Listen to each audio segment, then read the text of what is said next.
Une longue liste de noms. Elle s'allonge au fil des mois et est largement partagée sur les réseaux sociaux. Nous avons pu l'authentifier. Elle est celle des enseignants jusque-là en service dans les régions du Nord-Ouest et du Sud-Ouest. Depuis 2019, le ministère de la fonction publique suspend successivement le salaire, leur reprochant d'avoir quitté le poste de travail. Les concernés, eux, décrivent des conditions d'exercice extrêmement difficiles dans ces zones en crise. Le cas de cet enseignant qui a fui son établissement à Foundong, dans le département du Boyo, au nord-ouest. C'est une situation extrêmement difficile. Ce n'est pas déjà facile d'arriver là où tu es censé donner des cours. Et en plus, personne ne se préoccupe de ta sécurité physique. En chemin, tu peux te faire kidnapper à tout moment. Et ce qui arrive, arrive. Lorsque tu es enlevé, dans certains cas, tu payes une rançon. Mais tu peux également perdre ta vie.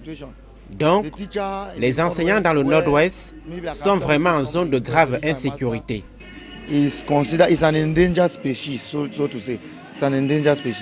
Le même sort quasiment pour cet autre collègue qui officiait jusqu'en 2020 à Kumbo, dans le département du Mbui. Mon salaire a été coupé depuis février 2020. Et en mai, je suis retourné pour reprendre service. Malgré les mises en garde de la famille, parce que vraiment, pour y aller, il faut traverser l'enfer. Au courant de la route entre Ndop et Kumbo, des bandes armées avec l'arme au poing qui vous menacent et vous piègent lorsque votre face vous paraît non familière. On vous pose la question en langue locale et puis lorsque vous ne répondez pas, vous êtes ciblé d'un coup. Au meilleur des cas, vous payez une rançon et vous devez vous passer.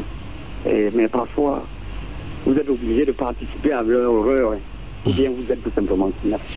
Du fait des affrontements entre l'armée et les séparatistes, de nombreux fonctionnaires ont été contraints d'abandonner leur lieu de travail, y compris jusqu'à certaines autorités administratives.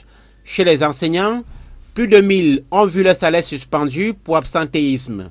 Le syndicat national des enseignants du secondaire s'insurge contre une mesure qu'il juge arbitraire dans un pays classé parmi ceux dont le corps enseignant est le plus mal payé en Afrique.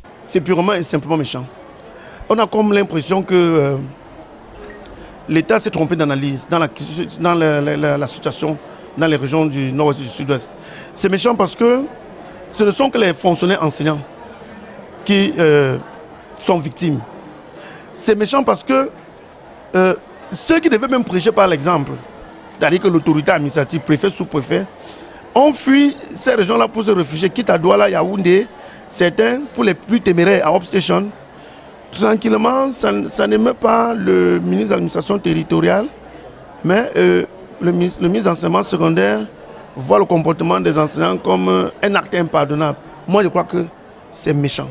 Le gouvernement, pour sa part, met en avant la nécessité d'assurer la continuité des activités éducatives dans les deux régions où les groupes armés séparatistes tentent d'ébranler l'intégrité territoriale. Pour s'en assurer, préfets et sous-préfets menacent régulièrement de représailles les enseignants absents de leur poste de travail dans les régions du Nord-Ouest et du Sud-Ouest. Les syndicats dénoncent un dialogue de sourds avec les pouvoirs publics sur cette question épineuse des enseignants affectés en zone de crise. Ils proposent notamment le redéploiement dans d'autres régions ou le maintien des salaires bruts des collègues concernés. Il faut assurer la continuité, n'est-ce pas, des activités éducatives à une seule condition, à la seule condition que la paix revienne. La première mesure forte que l'État doit prendre, c'est redéployer les collègues ailleurs. Il faut redéployer les collègues ailleurs, parce que les collègues veulent enseigner, mais la situation sécuritaire pose problème. Depuis le début de la crise anglophone en 2016, plus de 200 enseignants dans le secondaire et le supérieur ont été enlevés et d'autres tués, d'après les syndicats. S'ils reconnaissent que le droit à l'éducation est fondamental, ils dénoncent la violation de l'article 6 du Pacte international des droits civils et politiques qui consacre le droit à la vie comme inhérent à l'homme. L'article 9 du même texte sur le droit à la sécurité de la personne humaine ou encore l'article 25 du décret portant statut général de la fonction publique. Cette disposition oblige l'État à assurer la sécurité de tout fonctionnaire où qu'il se trouve. Quoi qu'il en soit, La suspension de solde des enseignants fuyant les risques liés au contexte sécuritaire dans la région anglophone illustre la complexité de la situation sociale de deux régions où l'éducation est une des principales victimes d'un conflit meurtrier qui dure depuis 5 ans.